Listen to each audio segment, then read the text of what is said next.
जब नहीं चल पाया कोई हथकंडा तो गुंडागर्दी और हेराफेरी करके जनतंत्र की हत्या कर भाजपा ने बना दिया चंडीगढ़ में अपना मेयर। दिल्ली के सीएम अरविंद केजरीवाल का बयान सुने। 2 साल पहले चुनाव हुए थे चंडीगढ़ के म्यूनिसिपैलिटी के। उसके आंकड़े ये हैं कि 13 हमारे काउंसलर हैं, 7 कांग्रेस के हैं, 15 इनके हैं और एक अकाली दल का है जो इनके साथ है, तो 16 इनके हैं।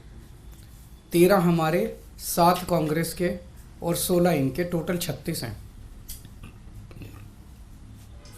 अभी तक कांग्रेस और हम अलग अलग लड़ते थे, तो 2 साल से जाहिर तौर पे 16 इनके थे, 13 हमारे थे, 7 कांग्रेस के, तो 2 साल से इन्हीं का मेयर और इन्हीं का डिप्टी मेयर बन रहा था।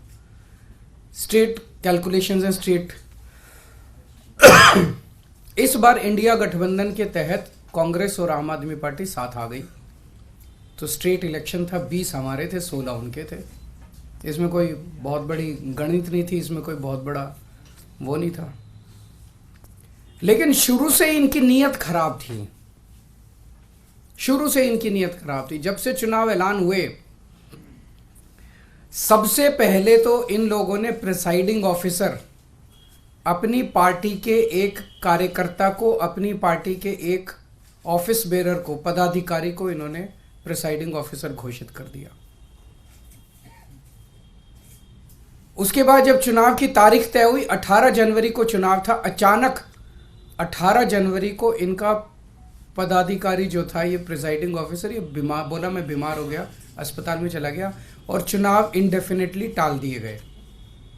हम कोर्ट गए और कोर्ट से हम लोग तारीख तय करवा के लाए। इस दौरान इन्होंने हमारे और कांग्रेस के काउंसलर्स को खरीदने की, डराने की, धमकाने की बहुत कोशिश की, जैसे कि पूरे देश भर में करते ही हैं। इनकी फितरत है, हर जगह करते हैं, लेकिन किस्मत से एक भी नहीं टूटा। और आज चुनाव हुए, चुनाव होने थे, चुनाव हुए। कोर्ट के डायरेक्शंस के बावजूद इन लोगों ने जो बदमाशी की, हम सब देखते हैं कि चुनाव तो हुआ, लेकिन जब चुनाव के वोटों की गिनती होती है, चाहे राज्य स्तर का चुनाव हो, चाहे देश का चुनाव हो, गिनती के वक्त हर पार्टी का एजेंट वहां बैठा होता है। ट्रांसपेरेंट तरीके से गिनती होती है, सबके सामने वोटों को ऐड वो किया जाता है, वोट मशीन खोली जाती है, मशीन का नंबर बताया जाता है, दिखाया जाता है। उसके बाद वोट जब उसको टोटल किया जाता है, मशीन का दिखाया जाता है भाई किस पार्टी को कितने वोट मिले, सब कुछ दिखाया जाता है। और सारी पार्टियों के एजेंट बाकायदा अच्छे से देखते हैं।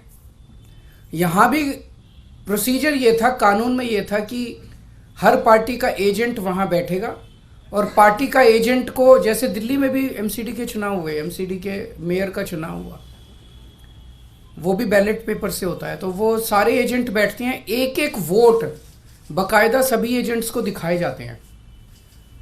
अगर किसी एजेंट को कोई आपत्ति करनी हो, भाई ये वोट इनवैलिड है, तो वो सबको दिखाया जाता है। अगर कोई एजेंट कहता है ये वोट इनवैलिड है, सबको दिखाया जाता है, सब उस पर अपने अपने तर्क देते हैं और प्रिसाइडिंग ऑफिसर अपनी उस पर रूलिंग देता है।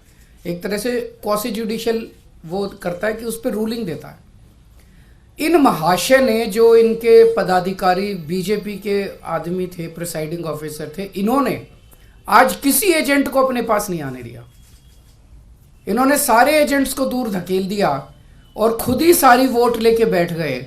और बाकायदा कैमरे के अंदर दिखाई दे रहा है कि किस तरह से वोट, जो हमारे वोट थे उनके ऊपर वो टिक मार्क करके उसको इनवैलिड, मतलब 2 टिक मार्क लग गए तो ये वोट इनवैलिड हो जाएगा। वो टिक मार्क करके इनवैलिड करते जा रहे हैं और फिर नीचे साइन कर रहे हैं। कुछ वोट पे मात्र साइन कर रहे हैं और कुछ वोट पे एक टिक मार्क और लगा रहे हैं। वो साफ साफ वीडियो में दिखाई दे रहा है। तो 36 वोट पड़ने थे, 36 में 16 इनके थे, 20 हमारे थे, 16 इनके पड़ गए, 16 इनके पक्ष में पड़े। 20 में से 8 वोट जो हमारे थे, वो 8 वोट इन्होंने कैंसिल कर दिए, इनवैलिड डिक्लेयर कर दिए। यानी कि 36 में से 8 वोट, मतलब 25% वोट इनवैलिड डिक्लेयर कर दिए। ये कौन सा चुनाव हुआ? पिछले साल जब चुनाव हुए थे तो हमारा 1 वोट इनवैलिड डिक्लेयर हुआ था। तो ऐसा तो नहीं कि हमारे वालों को वोट डालना नहीं आता, वोट तो डालना आता है। पिछली बार भी डाला था, इस बार भी डाला है। इस बार कैसे ऐसा हो गया कि सारे वोट डालना भूल गए हमारे वाले, सारे वोट इनवैलिड हो गए? तो पहले से सोच के आए थे कि इनको गुंडागर्दी मचानी है। किस्मत अच्छी थी कि कैमरे के अंदर सब कुछ पकड़ा गया। અમારી તમામ માહિતીથી અપડેટ રહેવા માટે જોડાયેલા રહો S9 ન્યૂઝ સાથે।